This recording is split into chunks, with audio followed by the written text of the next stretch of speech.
Engkau Tuhan yang selalu menolong kami. Engkau Tuhan yang senantiasa menyertai kami.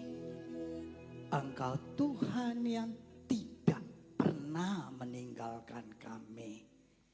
Dan pengharapan kami hanya di dalam Engkau.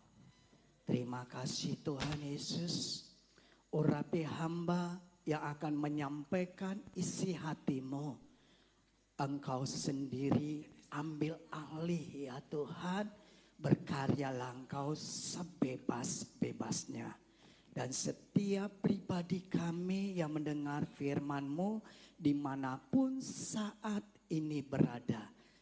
Hidup mereka mengalami hal-hal yang baru, hal-hal yang terobosan baru yang datangnya dari Tuhan. Karena firman-Mu yang senantiasa memberkati hidup mereka. Terima kasih Bapa, dalam nama Tuhan Yesus Kristus, hamba siap menyampaikan isi hati-Mu. Haleluya. Amin. Shalom Bapak Ibu Saudara yang dikasihi Tuhan. Senang kembali berjumpa di hari yang indah, hari yang luar biasa ini. Dan terlebih lagi saya mengucapkan terima kasih buat Pak Frans yang memberi waktu dan kesempatan untuk saya melayani di hari ini. Bagi saya secara pribadi ini adalah anugerah yang terindah, yang luar biasa, di mana hidup saya masih dipercayakan Tuhan untuk ambil bagian dalam pelayanan. Hari ini saya mau menyampaikan suatu kabar sukacita, kabar yang luar biasa, di mana janji Tuhan yang senantiasa nyata dalam kehidupan setiap pribadi kita orang percaya, di mana tema penyampaian firman Tuhan hari ini adalah mengalami kebaikan Tuhan. Setiap pribadi kita ingin senantiasa mengalami hal-hal yang baik dalam setiap perjalanan hidup kita. Setiap manusia dengan akal pikiran sebagai manusia yang normal, manusia yang sehat, pasti kurang menerima hal-hal yang kurang baik. Tetapi hari ini saya mau menyampaikan bagaimana hidup setiap pribadi kita mengalami namanya kebaikan Tuhan. Saya akan membacakan kebenaran firman Tuhan yang terdapat dalam kitab Roma pasal 8 ayat yang ke-28. Beginilah firman Tuhan. Kita tahu sekarang bahwa Allah turut bekerja dalam segala, perhatikan kata segala sesuatu, untuk mendatangkan kebaikan bagi mereka yang mengasihi Dia, yaitu bagi mereka yang terpanggil sesuai dengan rencana Allah. Ini adalah janji Tuhan yang luar biasa bagi kehidupan saya dan saudara. Bagaimana jaminan Tuhan dinyatakan menjadi bagian hidup kita dalam perjalanan iman kita, dalam pengiringan kita kepada Kristus. Makanya ditegaskan di situ, Allah turut bekerja. Kalau dalam terjemahan aslinya dikatakan, segala sesuatu bekerja bersama-sama untuk kebaikan. Bekerja bersama-sama antara kita manusia yang percaya kepadanya dengan Tuhan untuk mendatangkan hal-hal yang baik bagi setiap pribadi kita. Khususnya di mana saat ini kita mengalami yang namanya masa pandemik yang sudah berlangsung lebih dari 1 tahun. Banyak hal mengubah tatanan kehidupan masyarakat yang selama ini diubah oleh kondisi.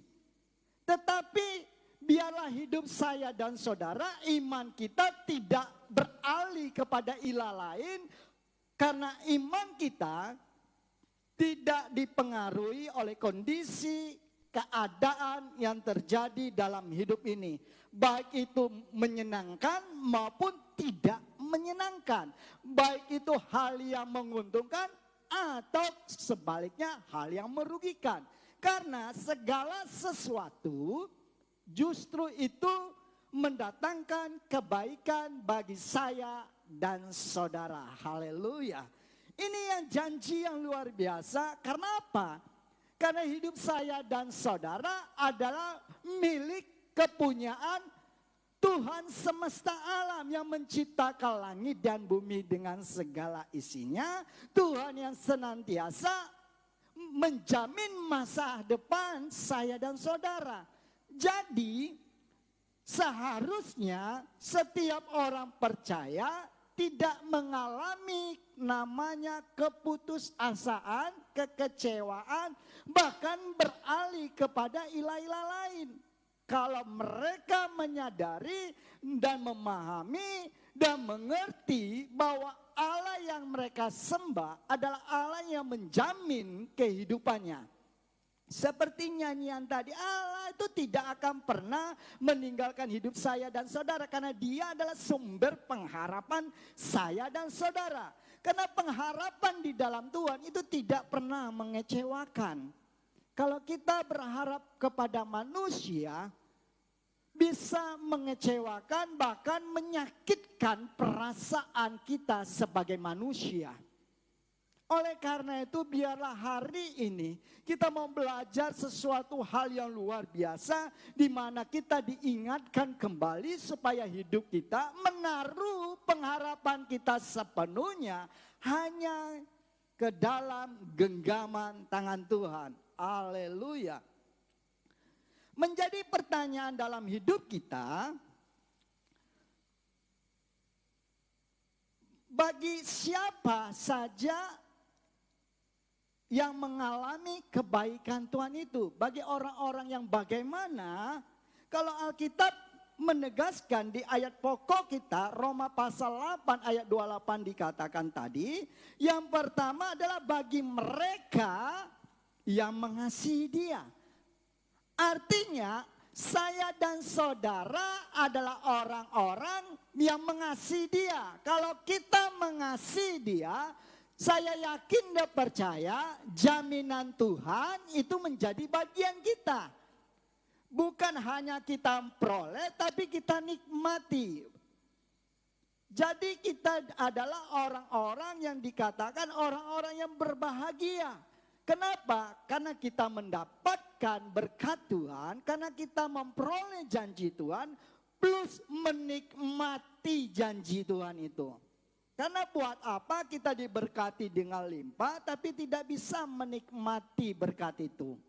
Ini kan kebalikannya. Karena banyak orang memperoleh sesuatu hal yang baik, memperoleh berkat yang melimpah tapi hidupnya nggak damai, nggak tenang. Penuh dengan ketakutan, kecemasan, kebimbangan.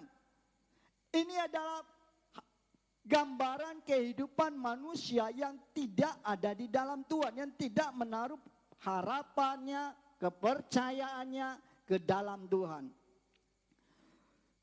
Yang menjadi pertanyaannya adalah siapa saja yang dikategorikan orang-orang yang mengasihi Dia. Kalau Yesus tegaskan dalam Injil Yohanes pasal 13 ayat 15 maupun ayat yang ke-21 dikatakan, bagi pribadi-pribadi yang menuruti segala perintah Tuhan. Ini ucapan siapa? Ucapan Yesus, penegasan Yesus bagi saya dan saudara. Kalau kita katakan saya adalah orang yang mengasihi Tuhan, saya adalah pribadi yang cinta Tuhan, maka jawaban yang simpelnya adalah dibuktikan bagaimana hidup saya dan saudara melakukan firman Tuhan. Melakukan segala perintah Tuhan. Karena firman Tuhan, perintah Tuhan itu ringan. Yang membuat berat itu setiap manusianya. Saya kasih contoh sederhananya gini.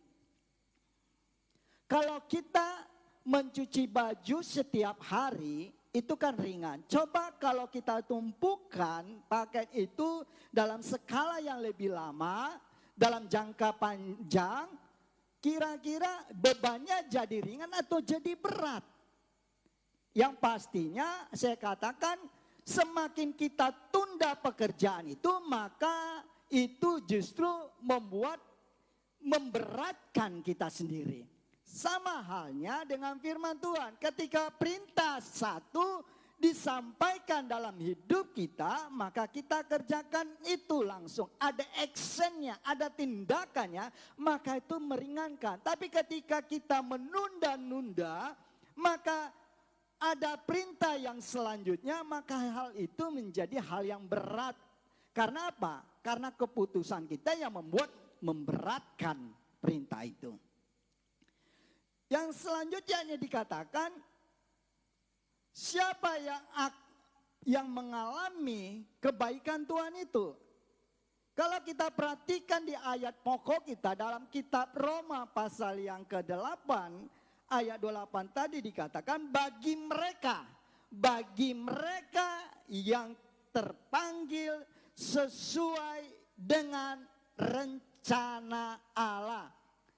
Saya dan saudara sudah dipanggil keluar dari kegelapan, hidup dalam terang, di mana manusia lama kita tanggalkan dan menjadi manusia baru, karena hidup saya dan saudara telah ditebus dengan darah yang mahal, dibayar lunas. Artinya hidup saya dan saudara bukan milik kita lagi, tapi milik yang telah menebus, yang telah membayar lunas hidup kita. Makanya kelak ada waktunya di mana saya dan saudara akan mempertanggungjawabkan di masa kita diberi waktu dan kesempatan ada di muka bumi ini. Jadi pergunakanlah waktu yang ada, pergunakan hidup ini untuk menyatakan kemuliaan Tuhan. Ini yang Tuhan mau, sehingga di mana lewat hidup kita banyak orang mengalami kasih Tuhan, lewat hidup kita banyak orang melihat Kristus yang nyata, sehingga orang banyak percaya dan menerima Yesus sebagai Tuhan dan Juru Selamat. Kalau kita terbawa arus kondisi keadaan yang terjadi saat ini, justru itu membuat iman kita semakin kecil dan kita meragukan kuasa Tuhan. Tetapi apabila kita senantiasa menjadi pribadi yang menyadari bahwa saya dipanggil dengan maksud mulia, dengan tujuan mulia, karena ada sesuatu janji baik untuk masa sekarang dan masa yang akan datang, maka kita akan senantiasa mempergunakan hidup ini dengan maksimal untuk kemuliaan Tuhan. Inilah yang Tuhan mau, inilah yang Tuhan harapkan, dan inilah yang Alkitab, firman Tuhan ajarkan dalam setiap hidup pribadi kita. Biarlah setiap hidup kita senantiasa dikatakan dalam 1 Petrus pasal 1 ayat 2 dikatakan, kamu dipilih sesuai dengan rencana Allah Bapa dan dijadikan umatnya yang suci oleh Roh Allah. Supaya, perhatikan kata-kata ini, supaya kamu taat kepada Yesus Kristus dan disucikan oleh darahnya. Semoga Allah mengaruniai kamu berkat dan kesejahteraan dengan berlimpah-limpah. Ini kata-kata yang luar biasa. Kalau kita mengerti, memahami, menyadari bahwa kita dipanggil dengan tujuan supaya kita taat, T-A-A-T, maka ada berkat yang menanti dari dampak ketaatan kita. Makanya dikatakan mengaruniai kamu berkat. Berkat bukan hanya sekedar materi. Berkat bukan sekedar apa yang saat ini bisa kita nikmati sesaat dan besok tidak ada lagi. Berkat ini mencakup segala bidang. Yang berkat yang luar biasa dalam kehidupan manusia adalah di mana saya dan saudara diselamatkan. Kedua, di mana saya dan saudara masih diberi kesempatan hidup di muka bumi ini. Ini berkat yang luar biasa saya katakan. Karena Yesus tegaskan apa artinya kalau kita memperoleh seisi dunia ini tapi hidup kita tidak selamat. Nyawa kita melayang, gak ada artinya. Karena apa? Harta, kehormatan itu tidak kita bawa mati. Biarlah kita harus lebih lagi, lebih memahami di mana hidup kita semakin hari semakin taat. Orang yang memahami kebenaran firman, orang yang memahami isi hati seseorang, dia pasti sepakat. Kenapa banyak orang mengalami kekecewaan? Jawabannya hanya sederhana, karena dia tidak memahami, tidak mengerti apa yang dimau. Kalau Tuhan mau kita taat, maka kita mengalami dampak dari segala sesuatu janji Tuhan itu. Kalau kita tidak memahami dan tidak sepakat dengan Tuhan, maka wajar akan mengalami namanya kekecewaan. Kecewa melihat kondisi yang terjadi dalam hidup. Kecewa melihat hal-hal yang buruk. Tetapi Alkitab tadi tegaskan dalam ayat pokok kita, segala sesuatu artinya baik itu baik, buruk, enak enggak enak, semuanya itu mendatangkan kebaikan buat kita. Karena cara pikir kita dengan cara pikir Allah itu beda. Sebab rancangan Tuhan itu adalah rancangan yang indah, yang mulia, yang mendatangkan kebaikan buat saya dan saudara. Tuhan tahu apa yang terbaik bagi saya dan saudara. Saya katakan sekali lagi, Tuhan tahu apa yang terbaik bagi saya dan saudara. Kalau kita hari-hari ini melihat sesuatu yang terjadi dalam hidup kita adalah hal yang kurang baik menurut kita, menurut ukuran kita, tapi dalam kacanya Tuhan belum tentu itu hal yang kurang baik. Tapi justru itu adalah hal yang baik karena ada maksud tertentu Tuhan untuk mendatangkan kebaikan buat setiap pribadi kita. Amin. Inilah yang dikatakan tadi. Segala sesuatu Allah turut bekerja dalam segala sesuatu untuk mendatangkan kebaikan bagi setiap hidup kita. Haleluya. Allah turut bekerja untuk mendatangkan kebaikan itu bagi saya dan saudara. Makanya dikatakan bersama-sama. Kalau dalam terjemahan bahasa Indonesia itu tidak dibunyikan bersama-sama. Dalam konteks bahasa asli itu bersama-sama. Bersama-sama dengan Tuhan. Kenapa? Tuhan memberi keselamatan bagi saya dan saudara, maka bagian kita mengerjakan keselamatan itu. Boleh hilang keselamatan Tuhan? Iya, kalau apabila kita hidup senantiasa ada di dalam dosa. Kalau kita mendurhakakan Roh Kudus, keselamatan bisa hilang. Saya jawab iya. Bukan kita tidak pernah punya konsep mengatakan sekali selamat tetap selamat walaupun engkau berbuat dosa. Salah. Karena Alkitab menegaskan buat kita untuk senantiasa kerjakanlah keselamatanmu. Selanjutnya dikatakan begini. Yang perlu kita harus pahami dan kita perlu harus mengerti adalah kebaikan apa saja yang Allah inginkan menjadi bagian setiap kita. Yang pertama, pertumbuhan dalam iman. Amin.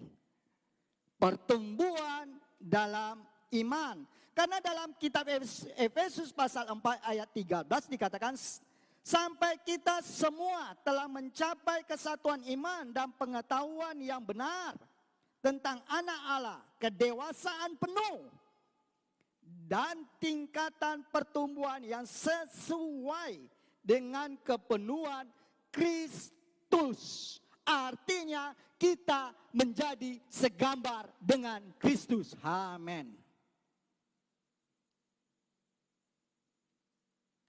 Ada proses. Namanya bertumbuh ada proses. Tidak ada langsung yang namanya dewasa. Bagaimana kita menjadi dewasa? Ada proses. Lewat hal-hal baik maupun hal yang buruk menurut manusia. Orang semakin kuat karena dia dilatih. Hari-hari ini Tuhan latih kita supaya kita kuat di dalam Tuhan. Iman kita semakin kokoh, berakar. Semakin masuk ke dalam. Dan tidak tergoyahkan lagi oleh kondisi yang terjadi dalam hidup kita. Ini yang dahsyat, saya katakan, makanya dikatakan di kitab Efesus pasal 4 ayat 13 katakan tadi adalah kedewasaan penuh. Bukan kedewasaan tanggung-tanggung. Sama halnya menjadi pengantin itu bukan anak-anak. Yang menjadi pengantin adalah orang yang dewasa. Bagaimana seandainya orang mau menikahin anak-anak, tingkah lakunya bikin gimana? Belum waktunya kan begitu. Sesuai juga undang-undang, ada yang mengatur. Tuhan juga mau supaya setiap hidup kita mengalami yang namanya kedewasaan penuh. Dan tingkat pertumbuhan yang sesuai dengan kepenuhan Kristus. Jadi ada standarnya, ada ukurannya. Yaitu kepenuhan Kristus. Bagaimana kita mengalami kepenuhan Kristus? Yaitu senantiasa kembalian tadi. Melakukan kehendakku. Sama seperti Yesus tegaskan dalam Injil Yohanes tadi. Di mana hidup setiap pribadi kita menjadi pribadi TAAT, taat. Yang selanjutnya dikatakan pertumbuhan dalam apa? Pengudusan. Haleluya. Karena manusia ini kalau sudah bicara berkat pasti persepsinya tidak jauh dengan hal yang namanya materi. Saya katakan ukurannya bukan materi menjadi kedewasaan iman.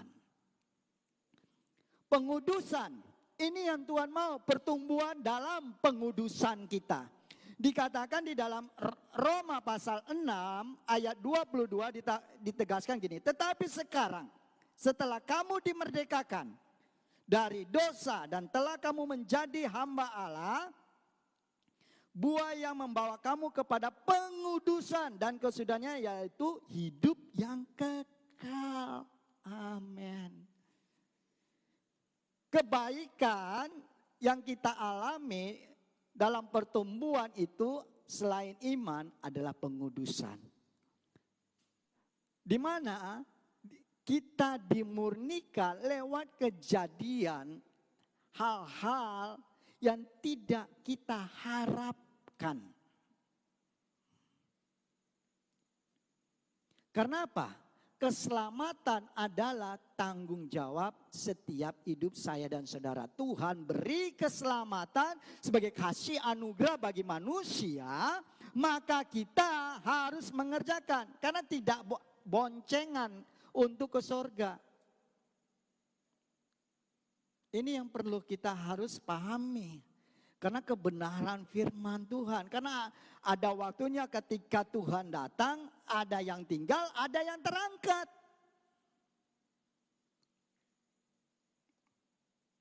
Selanjutnya dikatakan, berkat apa yang Allah inginkan bagi kita, dikatakan selanjutnya adalah yang tadi saya singgung sempat di bagian pertama, menjadi segambar dengan Kristus.